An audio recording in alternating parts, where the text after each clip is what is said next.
Hello friends, welcome to mother simple kitchen. আশা করি যে যেখান থেকে আমার ভিডিওটা দেখছো, কাছে দূরে দেশে বিদেশে সবাই ভালো আছো। আজকে আমি তোমাদের সঙ্গে শেয়ার করব একটা হেলদি ব্রেকফাস্ট রেসিপি, ছাতুর পরোটার রেসিপি। এটা আমি আটা দিয়ে করেছি। প্রথমে আমি এখানে আটা নিয়ে নিচ্ছি পরিমাণ মতন। আমি এখানে 600 গ্রাম মতন আটা নিয়েছি, আর দিচ্ছি স্বাদ অনুযায়ী একটু নুন আর 2 চামচ মতন চিনি দিয়ে ভালো করে আমি একটু মিক্স করে নেব।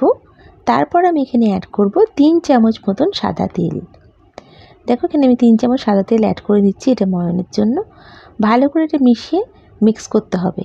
ততক্ষণ আমি মিক্স করব যতক্ষণ না আমার এখানে একটা আমি হাতে যখন বল করব, যে কোনো আকারে শেপে এটা দেখো ফর্মটা ওরকম বলের মতন হয়ে যায়, তখন বুঝবে ভালো মতন ময়ানটা হয়ে গেছে।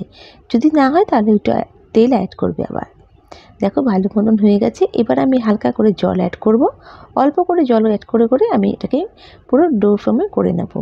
দেখো আমি হালকা করে মাখছি, ডো ফর্মে খুব সফট করে বেলে রেখেছি, একদম বেশি নরমও না বেশি শক্তও না।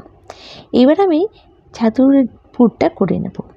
2 কাপ মতন ছাতু দিচ্ছি, কাঁচা লঙ্কা দিচ্ছি পরিমাণ মতন, আর আমি এখানে অ্যাড করছি 1/2 টেবিল স্পুন হিং, আর এখানে অ্যাড করছি ভাজা মশলা 2 চামচ মতন। ভাজা মশলা আছে ধনে, জিরে, মৌরি, এলাচ, শুকনো লঙ্কা। এর ডিটেলসটা আমার চ্যানেলে তোমরা পেয়ে যাবে।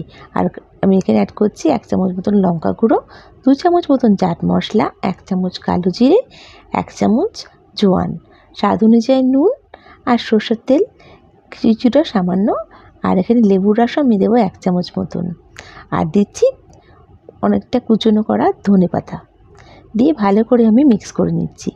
তোমরা চাইলে এই স্টেজে আমের তেলও অ্যাড করতে পারো বা কিছুটা আমের আচার, তাতেও খুব সুন্দর টেস্ট আসে। দেখো আমি এখানে যতটা করব ততটা আমি আটা নিয়ে নিয়েছি। এখানে আমি বড় মতন বল শেপে করে নিচ্ছি। একটা যেরকম বল হয় সেরকম বলের মতন শেপ করে আমি এখানে যতটা আটাটা ডেসিটা কেটে নিচ্ছি, কেটে আমি গোল বল বল শেপে আমি করে নিচ্ছি। একইভাবে আমি সবগুলোকে করে নেব। একভাবে করে প্রথমে সব রেডি করে তারপর আমি ভাজবো। দেখো আমি করে নিয়েছি। এবার আমি এখানে এটাকে ফ্ল্যাট করছি। যেরকম একটা বাটি হয় সেরকম একটা বাটির মতন আমি বানাবো। তার মধ্যে আমি 2 চামচ মতন পুরটা দিচ্ছি। পুরটা খুব যত বেশি দেবে তত ভালো, আর খুব বেশি দিও না তাহলে ফেটে যাবে। 1 চামচ পুর দিয়ে আমি চেপে দেবো, আবার 1 চামচ পুর দিয়ে আমি চেপে দিচ্ছি। পুরটা দেখো ঝরঝরে থাকবে, পুরটা বেশি মাখা মাখা হলে ভালো হবে না, আর পরোটাটা ফেটে যাবে। আমি দেখো কর্নার দিয়ে প্রথমে ফোল্ড করছি, কর্নার দিয়ে চেপে চেপে আটকে দিচ্ছি, লাস্টে মিডলটে আসবো। তোমরা আমাকে ফলো করলে তোমাদের পরোটাটাও একটুও ফাটবে না, আর খুব সুন্দরভাবে গোলভাবে পরোটাটা হবে। এই স্টেজটা খুব ভাইটাল, আর পরোটাটা বানানোর স্টেজটাও খুব ভাইটাল। তোমরা প্লিজ স্কিপ করো না, তাহলে পরোটা সুন্দর হবে না। দেখো এখানে ভালো মতন চেপে চেপে আমি হাতের সাহায্যে খুব সুন্দর করে গোল করে নিচ্ছি। একদম আলতো হাতে আমি রাউন্ড করে নিচ্ছি, নিয়ে একদম বল শেপ একদম করে রাখছি। একইভাবে আমি সবগুলোকে আমি পুর ভরবো আর করে রাখবো। আমি এখানে সবগুলো রেডি করে তারপর পরোটাটা করছি। দেখো আমি সব রেডি করে নিলাম। এবার পরোটাটা বেলার সময় একটু হালকা আমাকে আটার ডাস্ট করতে হবে, আর আমি দেখো ফলো করে আমাকে বুঝতে পারবে। আমি হালকা আলতো হাতে আমি দেখো গোল করে বেলে নিচ্ছি। খুব জোরে চাপবে না, তাহলে পুরটা সাইড দিয়ে বেরিয়ে আসবে, দেখতে ভালো লাগবে না আর খেতেও ভালো হবে না। হালকা হাতে বেলছি দেখো, আর বেশি ছোট করাও যাবে না, তাহলে কাঁচা থেকে যাবে, খেতে সুন্দর হবে না। একটা মিডিয়াম আমাকে আনতে হবে শেপ। দেখো আমি আস্তে আস্তে চেপে চেপে করে দিচ্ছি এটাকে। হালকা হালকা হাতে এটাকে রাউন্ড করে বেলতে হবে। আমাকে ফলো করতে থাকো, তাহলে বুঝতে পারবে কিভাবে আমি পরোটা করছি। হালকা হালকা করে বেলছি, আর মোটাটা কতটা থিকনেসটা হবে সেটা দেখো, বেশি মোটাও না বেশি পাতলাও না। দিয়ে আমি এখানে করে রেখে দিচ্ছি। সবগুলো আমি একইভাবে করব। হালকা আমি এখানে পরোটার উপর হালকা আটার ডাস্ট করেছি যাতে লেগে না যায়। এবার তাওয়াটাকে হালকা গ্রিস করে আমি এখানে পরোটাটা দিয়ে দিলাম। দেখো পরোটাটা আমি দিয়ে কিছুক্ষণ রাখছি, রেখে উল্টে দিচ্ছি। এবার একইভাবে আমি আবার কিছুক্ষণ উল্টে দেব।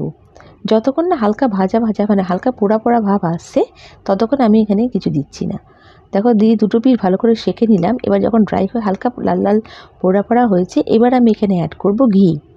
হ্যাঁ, পরোটাটা আমি ঘি দিয়ে ভাজছি, তোমরা চাইলে তেল বা মাখন দিয়েও করতে পারো।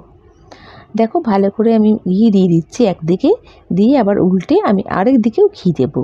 ঘিটা একদম খোলা হাতে দিতে হবে, তাহলে তো টেস্টটা খুব সুন্দর আসবে বলো। তোমরা যদি চাও তেল দিয়ে করতে পারো, কিন্তু পরোটাটা মাখন বা ঘি দিয়ে করলে খুব সুন্দর স্মেল আসবে আর খুব খেতে টেস্টি হবে। দেখো আমি এখানে দিয়ে দিলাম, আর পরোটা চেপে চেপে ভাজছি, বেশি জোরে চাপবে না, হালকা করে সাইড দিয়ে চাপবে। দেখো কী সুন্দর ফুলেছে, দেখো পুরো বলের মতন ফুলে গেছে দেখো। এবার আমি হালকা করে উল্টে দিচ্ছি, উল্টে আবার হালকা করে চাপছি, চেপে চেপে আমি ভেজে নিচ্ছি। দেখেছো কী সুন্দর হয়েছে পরোটাটা আমার। দেখো খুব সুন্দরভাবে ভেজে নিয়েছি, আমার পরোটাটা একদম হয়ে গেছে। এটাকে সার্ভ করতে পারো, শুধুও খাওয়া যায়, আচার দিয়ে খাওয়া যায়, বা দইয়ের রায়তা দিয়েও খুব সুন্দর লাগে খেতে। বন্ধুরা, আমার রেসিপিটা যদি ভালো লেগে থাকে প্লিজ লাইক করো, আর নতুন বন্ধুরা আমাকে সাবস্ক্রাইব করে আমার পাশে থেকে যেও। তোমাদের এক একটা লাইক কমেন্ট আমাকে মোটিভেট করে নতুন নতুন রেসিপি নিয়ে আসার জন্য।